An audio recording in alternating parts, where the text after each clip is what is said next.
Hey everybody, just a quick video to show you the weather here in Michigan. It's snowing and blowing and really cold. It's going to get colder with wind chills dropping down to like 20 below.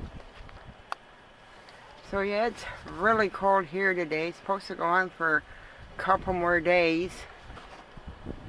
For the last couple of days, there's been over 300 school closings and businesses. Yesterday, even the county courthouse was closed.